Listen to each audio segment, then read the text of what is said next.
नमस्कार विद्यार्थी मित्रांनो, आपल्या यूट्यूब चॅनलमध्ये आपलं सहर्ष स्वागत आहे.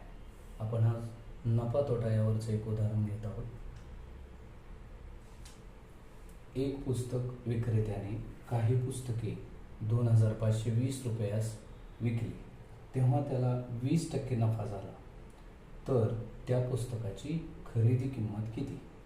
पर्याय आहेत 2250 रुपये, दुसरा पर्याय 2500 रुपये, तिसरा 2100 रुपये आणि चौथा 2016 रुपये. आता या ठिकाणी तुम्हाला खरेदी किंमत विचारल्यामुळं खरेदी किंमतीचं सूत्र तुम्हाला पाठ पाहिजे. खरेदी किंमत बरोबर विक्री गुणिले 100 छेद 100 अधिक शेकडा नफा. आता यामध्ये आपण उदाहरणामध्ये दिलेल्या किमती भरायच्या आहेत. 2520 रुपयास विकली म्हणजे 2520 रुपये विक्री किमतीच्या ठिकाणी भरायचं आहे. 2520 गुणिले 100 छेद 100 अधिक शेकडा नफा 20 दिलेला आहे. आणि मग यामध्ये गुणाकार केल्यानंतर या एका शून्याच्या पुढे ही 2 शून्य वाढणार.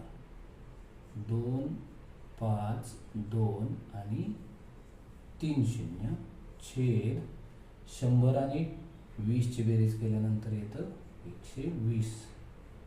आणि मग या ठिकाणी अंशात आणि छेदामध्ये उजव्या बाजूला असलेली जेवढी शून्य घालवता येतील तेवढे घालवायचे आहेत.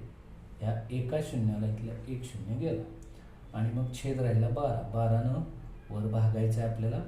12नं 25ला भागलं, 12 दुनी 24, बाकी 1 उरली, एकावर 2, 12, 12 एके 12 आणि हे 2 शून्य पुढे देऊन टाकायचे.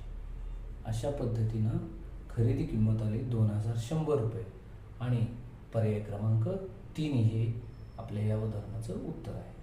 आणखी दुसऱ्या पद्धतीनं हेच उदाहरण आपण दुसऱ्या सूत्रानं सोडवू शकतो.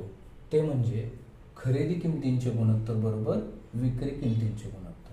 मग आपण इथं शेकडा 20% नफा याच्यावरून आपण एक खरेदी आणि विक्री आपण या ठिकाणी घेऊ शकतो. शेकडा 20 नफा याच्यावरून आपण खवन धरलं तर खवन बरोबर 100 रुपये. तर विक्री म्हणजे V1 बरोबर 20 रुपये नफा आहे. 100ला 20 रुपये म्हणजे खरेदी 100 असेल तर विक्री असणार आहे 120 रुपये. आणि मग या ठिकाणी दुसरी या ठिकाणी खरेदी आपल्याला विचारलेली आहे. ती खरेदी आपण X मानू, खटू X मानू आणि विक्री तर दिलेली आहे तुम्हाला 2520 रुपये म्हणजेच ही V2 आहे. मग सूत्र काय वापरायचं आपल्याला तर खवन छेद खटू म्हणजे खरेदी 1 खरेदी 2 बरोबर विक्री V1 छेद विक्री V2 आणि या किमती त्यामध्ये भरायच्या. तर खवन खटू 100 छेद X बरोबर V1 आणि V2 120 छेद 2520 रुपये. आणि मग तिरकस गुणाकार करून या ठिकाणी X ची किंमत काढायची. मग X बरोबर 100 गुणिले 2520 100 गुणिले 2520 छेद हे 120. म्हणजे बघा या ठिकाणी सुद्धा आपलं तेच आलं होतं. 2520 गुणिले 100 छेद 100 अधिक 20 म्हणजेच 120.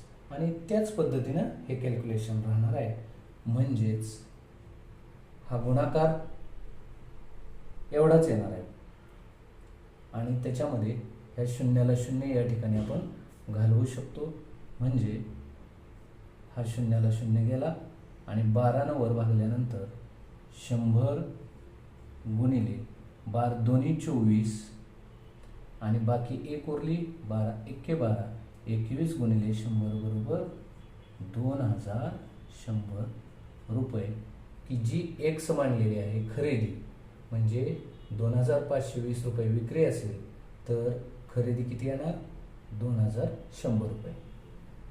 अशा पद्धतीनं दोन प्रकारे दोन सूत्रांनी, पहिलं सूत्र खरेदी बरोबर विक्री गुणिले 100 छेद 100 अधिक शेकडा नफा आणि दुसरं सूत्र ख1 छेद ख2 म्हणजेच खरेदी किमतींचे गुणोत्तर बरोबर विक्री किमतींचे गुणोत्तर. या ठिकाणी काळजी घ्यायची आहे, जी खरेदी आहे त्याच्याशी संगत असलेलीच विक्री घ्यावी लागेल.